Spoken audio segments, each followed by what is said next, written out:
Hello po, update po tayo. So, nandito po kami ni Ray sa Bacoor project po namin. Kasi, nagdala po kami ng moldura. Ayan. Ang tawag nito sa all home, window sill. Pero ang tawag namin moldura. Pero, sa amin kasi yun Pero pwede rin yung pong tawagin na window sill. Ayan. Ilalagay po yan dito. Ayan, pinahabol po ng may-ari na lagyan po ng parang moldura itong dito po sa may baba ng bintana. Ayan, so pwede naman ihabol yan. Then, yung ibang part po na tatanggalin, pwede pa namin ilagay dun sa ilalim. Inuna lang po muna yung pag-i-install ng tiles. So, yun po sa ilalim, lalagyan pa yan.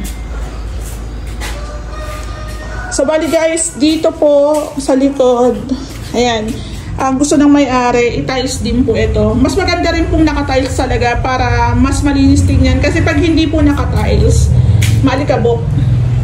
So, siguro po, magsisinsil na lang po ng konti dito. Naglagay rin po kami ng abang para sa floor drain. Ayan, so naka-tiles po yan. Same lang po dito.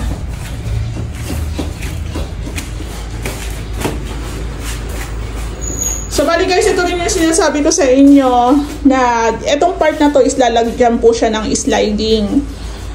So, sabi ko sa aking tile setter tsaka sa aking pintor, unahin na yung tiling works dito.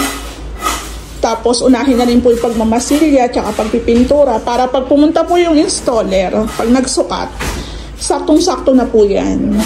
Kaya, pag in-advisean po kayo ng contractor nyo na magpalagay na po ng mga glass works and aluminum works, ganyan, na hindi pa po naka-tiles, hindi pa nakapintura, huwag po kayong pumayag kasi possible po naka-install na yung ating sliding dyan tapos magta-tiles pa lang, magkakaroon po ng conflict.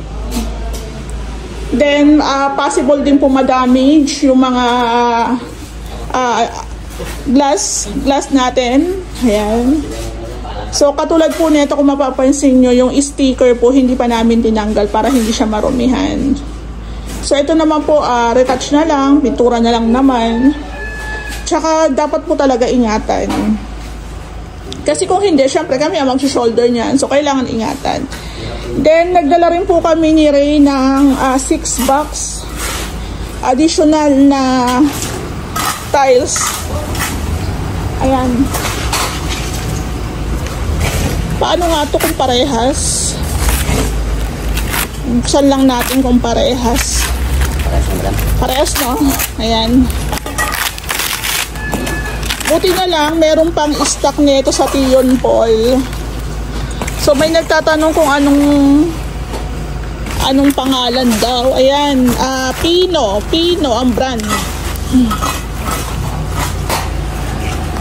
So, konting part na lang po ang ita-tiles. Ayan po. Konting part na lang ang ita-tiles. Hanggang doon na po yan.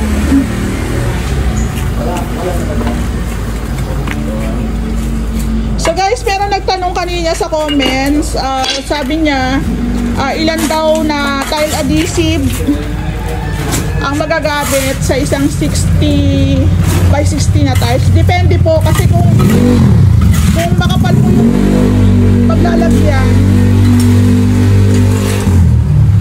malamang marami rin po tayo magagamit na adhesive. Pero kung manipis lang naman po, so pag manipis lang po ang paglalatagan ng tiles, so hindi tayo ganong makukonsumo ng adhesive.